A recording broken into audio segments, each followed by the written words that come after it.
ସତର ହାବୁଡ଼ି ପଡ଼ିଲି ଯାଇ କିଳାର ଉପର ତେଣୁ କରି ଶରୀରରୁ ବାହାରିଲା ରକ୍ତ ମାୟା କଥା କହିବନି ଦେଲେ ଗଛୁତ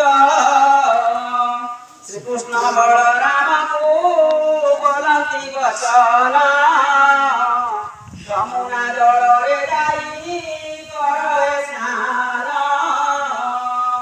ସେ ନଦୀର କୂଳେ ଯାଇ ମିଳିଲେ ବନ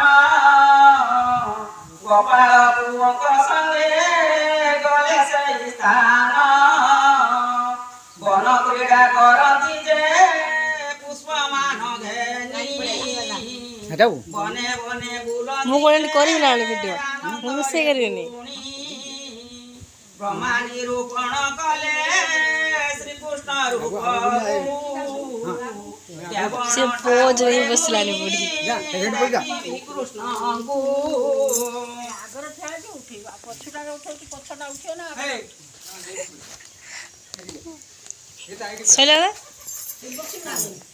ପୁଣି ବ୍ରାହ୍ମଣ ମାୟା କଲେ ଚକ୍ରଧର ସବୁ ଗୋପାଳେ ଦିଶନ୍ତି ଶ୍ରୀକୃଷ୍ଣ ପ୍ରକାର ଏକ ଏକ ଠାବେ ବେରେ ତିନି ତିନି ମୂର୍ତ୍ତି ବ୍ରହ୍ମା ବିଷ୍ଣୁ ରୁଦ୍ର ତିନି ମୂର୍ତ୍ତି ଦିଶନ୍ତି ଗୋପାଳ ମାନେ ପରି ହୋଇଛନ୍ତି ରୂପ ବ୍ରହ୍ମା ତାର ଦେଖି କରି ହୋଇଲେ ସନ୍ତୋଷ ନାରାୟଣ ମୋଠାରେ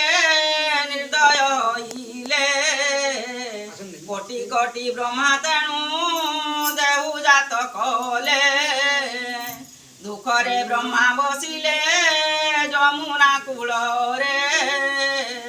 ଦେବ ମଧ୍ୟାୟନ କଲା ଅଷ୍ଟାଦଶ ଅକ୍ଷରେ ଦୃଢ଼େ ଦେବରୁ ବାହାର କଲେ ଦେବ ବର ଗୋପାଳ ରାଜ ଯେ ଅଷ୍ଟଦଶାକ୍ଷର ସେ ମନ୍ତ୍ର ଜପ ତୋଷୀ